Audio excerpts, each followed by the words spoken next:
exploring whether the possibility might be something they'd be interested in developing a proposal. Others seem to be had more information, had done more work, and were considering the opportunity of putting an informal proposal in. We have not seen anything presented as of yet. So the discussion of the Las Vegas Palmdale private investment, how would you characterize those discussions, if any? We've met with teams. How many? We've met both formally with the other railroad, Express West, as well as an investment firm, and who is representing some construction companies separately. So we've had several discussions for that segment. But nothing firm yet in terms of the proposal? We have nothing presented formally. Is that because of the stage of the development of the high-speed rail, or is that because they're still evaluating the feasibility I think there's a number of areas. Some of them are not directly for me, but one is the maturity of the cap-and-trade program, and how that can be utilized for financing. It's the maturity of the program as we're just getting to the point of looking outside of the Central Valley as the next segment. So there's a number of factors that are timing issues that are influencing where we are in that process. When you say ensuring the cap and trade, is that trying to assess how long the revenue stream will be there, given? I've heard that as one of the issues. Because of its political nature? Or? No, Mr. Fine could answer these questions more directly. However, there's been a couple issues with the history with the cap and trade, insufficient at this time, and for what the actual the legislation that is directly related to how that impacts long-term investment. Thank you. The problem you have is that cap and trade has a sunset date of 2020. So I want to make sure we're careful that we're not making a simple declarative statement around that. I think that there are some people who allege that the program was intended to be self-continuing. It doesn't make any difference. The law is what it says. So people can allege what they like, but the law is clear. The question then becomes, can you get beyond 2020? And I think that's being addressed in a number of areas. And I think we also have to be careful here about, I mean, your answer to the question about two types of interest. I'd like to know about the second type of interest. Is that there's more than people who have more data and you think we're going to make a proposal? What would that proposal look like? Let me just take a step back from this, if I might. I think what the staff is proposing is that they go out to the private sector to ask them if they have an interest in the program at this point, given the understanding of where the program stands right now, in stepping forward with some type of proposals. Now, whether that's a good idea or not, I think ought to be the subject of the conversation, but I don't think we can know what the proposals would be unless we ask. So I would simply offer that it seems to me that the nature of the discussion today, I would humbly suggest, is does it make sense for us at this point to have such an outreach? If there's some downside to that, or it doesn't make sense, or we think it's going to waste staff time and resources, that's fine. But I guess, at least for my own part, I don't know how to evaluate what we would get in terms of answers to determine whether we think those answers would justify going out and asking the question. So to me, the issue before us is, does it make sense at this point in the program to go out and do this? If I might interject, one of the impetuses of coming forward on this formalized expression of interest is that we have had multiple meetings with investors, construction companies, people that have shown interest, but no formal proposals, nothing in writing has come forward. We are coming to a point in this program where we need to make decisions on the next round of procurements. And we need to make a decision on the approach we're going to take for those next round of procurements. This formal EOI, expression of interest, is to solicit proposals, understanding, and suggestions from industry on how to move forward, where we would either receive proposals based on, the next approach after this expression of interest would be a formal RFP based on what we gain from the expression of interest. And we either move forward where we solicit proposals, or we move forward on a different approach to solicit, to move forward on those procurements. But we're in a point in the next 12 months where we need to move forward on the next group of technical procurements, power, track, systems, in order to meet our business timeframes. And this would be the next logical step towards making that, helping us make that decision. But that would be an RPF to acquire something. Right. That's different than a request for, or the opportunity to have someone invest, or to arrange a set of financing that would be reasonable over time for this authority to approve. So which is it? I mean, if you're talking about an RPF, that's an issue of whatever it is we need. How we finance or acquire the articles under consideration are a different issue. And so, and you would actually talk, in some cases, to a supplier for supplier credits, but you would also talk to maybe, if it's a foreign supplier, for those things that could be supplied on a foreign basis. You might talk about export finance, or you might talk about a potential equity investment predicated on the view of the supplier as to what they think the returns would be on a leverage basis, so they get a leveraged IRR, which is bigger than a direct IRR or unleveraged IRR. What are we talking about? I'm just trying to figure out what it is we're talking about here. All of the above? Yes. Okay. Well, there's a broad range, and if you step back, before, and cap and trade really was a very significant step forward, even with the uncertainties that it has.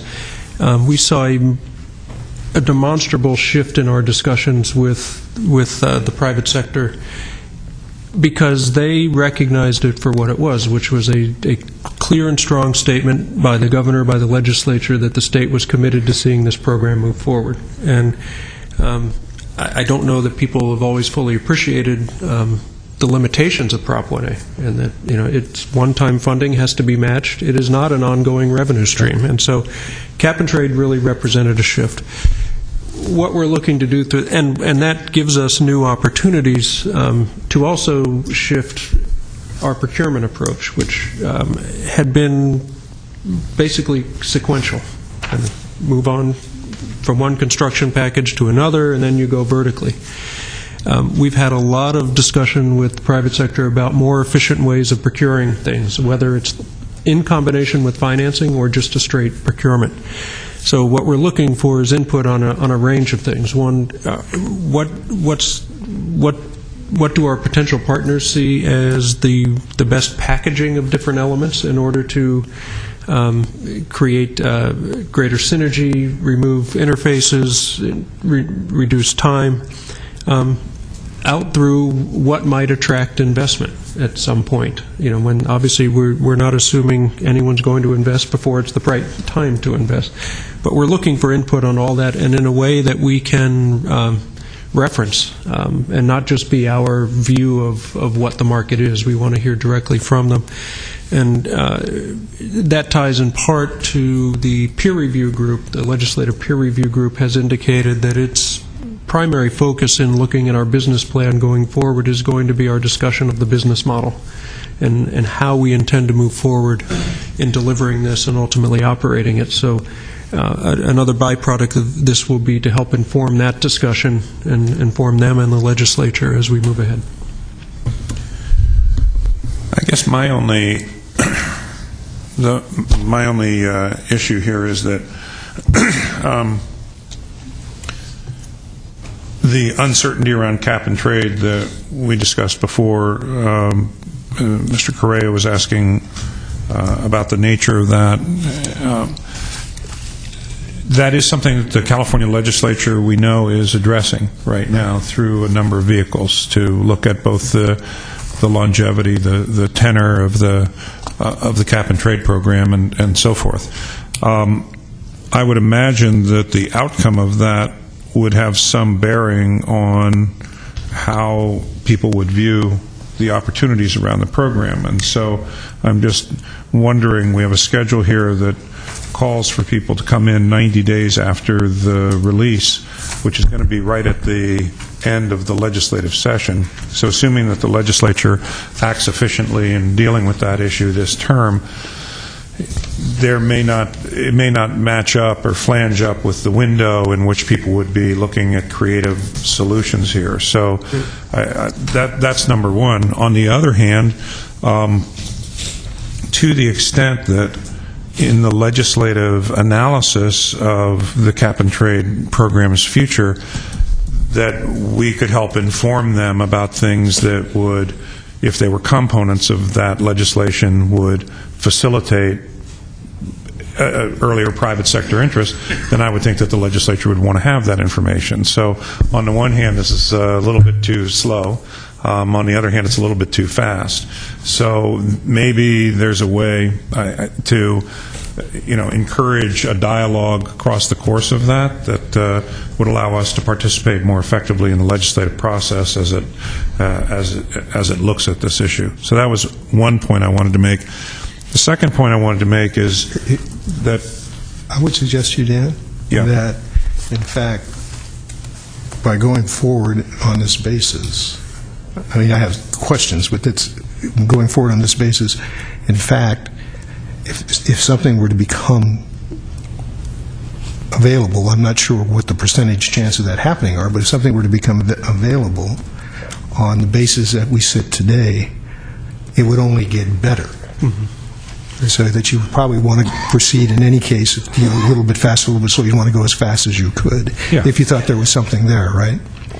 Right. I agree with that. That makes perfect sense. But if there was some 5% piece that was missing, it'd be nice to know that. The one other thing I wanted to just say is that in looking at the key questions for the private sector, but also on the page before, the information to be provided, the last item on that list is legal requirements. And I would just want to make sure that we're making it absolutely clear to people, because we've wasted a fair amount of time with people coming in and saying, okay, we're happy to do this, we're ready to do this, we're ready to write checks. All you need to do is to provide us a floor of operating protection, which we cannot do consistent with the provisions of Prop 1A that don't allow for an operating subsidy. So let's just make sure we are crystal clear when we're going out to people, so we're not wasting their time or ours. That this is an area where there is a risk, it's a gap before we have an established ridership level. That's the thing that I think you're really trying to plumb from the private sector, is what they're willing to do. But it can't be one of these assume a can opener things where they come in and say, I can do all this if you do something that we're just not legally empowered to do. So I would just say I think we need to be crystal clear in that part about the legal requirements, so we're not wasting everybody's time. Agreed. Okay. So, board's wishes to continue. I mean, I think the discussion here has pretty much touched on all the key elements of the presentation, and I think it's probably better this discussion than my presentation. So, my wishes to the board, whatever you. And I'm sure nobody intended to knock you off course with the presentation, but well, let me just ask you, Mr. Vacca, are there other key things that you think are important for the board or the public to hear about this at this point that we haven't touched on? No, I think the key point's been made. I think we're at a point in our program that we need to solicit as much input as we can from examples that have been tried around the world. We're at a point in our program in the next 6 to 12 months we have some hard decisions to make on going forward on additional procurements, and it's timely in all those areas. So I think we look forward to the input, and we look forward to coming back to you to let you know what we've heard. Okay, Mr. Chairman. So, I think it's a good conversation. I think that initially, at least, I was lost in maybe the semantics of the language that was being used, and at least based upon previous conversations, this seemed well in advance of what we had talked about over the previous couple of 3 or 4 years. Understanding what you have in mind here, I think that's probably the reason for the reaction you had here, because it seemed like, this is a major aspect of the success of this program, and has been from the time that this chair took over. So it's just understanding the appropriate time at which we're asking for things and what are we offering, as was just stated. And I think as you've explained this, maybe there's been oral discussions where people have expressed interest and that sort of thing, and that's probably very accurate. And I think that probably numbers of us have had the same thing occur in various discussions, but it wasn't quite as set in stone as the statement would have indicated. Okay. Absolutely. Okay. Absolutely. Yes, If I Mr. may, Frey. just wanted to also add a couple of comments, and that is that this is, I think, a very, very critical component of the success of this project, private sector investment, and thank you for your presentation. I just want to make sure the public, as well as the board here, is clear about the progress here and what is actually needed to attract that private sector investment. So don't take it as a gotcha, but rather as we want to know. We want to be with you on this one. Thank you. Thank you. Yeah, go ahead, Mr. Morales. Again, I think we're talking a range of input that we are expecting and hoping for here that would kind of at the far end of the range involve direct private investment. But before that would also involve private participation in the procurement of things and what are the most efficient ways of procuring things, both that give us the best advantage but also attract and make things the most attractive to them. And so we're looking for input on all those types of things. Frankly, part of what we're trying to avoid, and it is the tricky part of the timing, if we move forward on individual procurements, we may preclude the opportunity to package things more efficiently, more effectively. Mm-hmm. So we want to, get the best input we can so that we can move forward. And we've seen, great results so far just through the design-build process. But we know from experience around the world that packaged procurements and tying things together is clearly the way to go. The question is, how do we get there? What's the right combination of things and at what time? Yeah. And just finally, just a reminder, we also have, apart from this, the board-approved unsolicited proposals I was going to make ability, that point. which we did that before. Can come in separate from this. We appreciate the initiative. Ms. Selby, you had a question? Yeah, I had a request actually to continue, just to finish up the presentation. I think that would be helpful, just to hear the rest of the presentation, if you don't mind, board. Not at all. Okay. I can go through real quickly. I believe we were discussing the fact that the next round of procurements for the authority is going to be focused on the railroad systems, both signaling and communication, the track, power, and we've already been out with our EOI on train sets. We've seen in the international market that other systems have used a packaging approach on a lot of the procurements to be more efficient and to respond to technical challenges. And we're looking to kind of duplicate that efficiency and improve management here. And that's the entire purpose of this EOI. A couple of examples, Presidio Parkway here in California used a combining procurement approach, and they're touting a 25% cost savings and efficiency there. And the largest 3P in the high-speed rail market has been Tours de Bordeaux, TGV, which have been touting the real benefits of that 3P in that arena. That's where we're going. This is a formalized approach. As I said, we've been getting informal discussions, and the purpose here is to formalize the expression of interest to determine whether we can move forward on a formal process of procurement in this avenue, or we continue on a case-by-case, project-by-project basis. We believe that there are significant efficiencies in packaging a lot of the procurements, both from a risk management perspective, a financing perspective, and an overall acceleration to the program. And that's what we're looking to hopefully see at the end of this process. This process will also be used to inform and further develop our 2016 business plan and to be a strategic plan moving forward on all segments.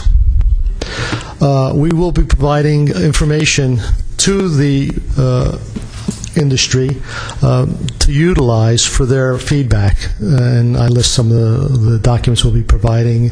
Our past business plans, our description of the potential procurements that we're looking forward to in the next 12 to 24 months, potential business model concepts, what our requirements are by law, so that they understand what our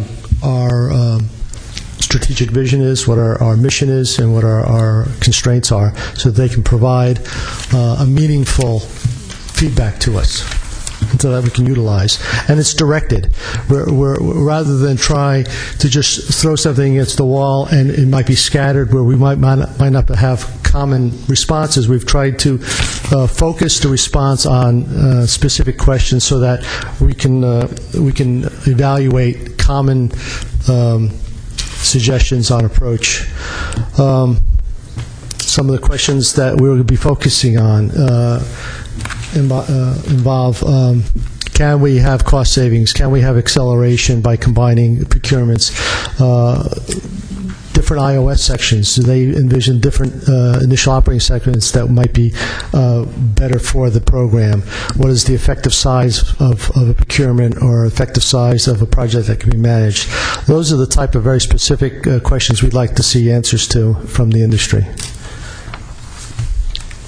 And the time frame is by the end of this month. We hope to have a document out in the public arena and provide about a 90-day time period for them to review the documents and come back with their suggestions and their insight on this approach, and then have one-on-one meetings with those interested parties, and then come back to the board with an update.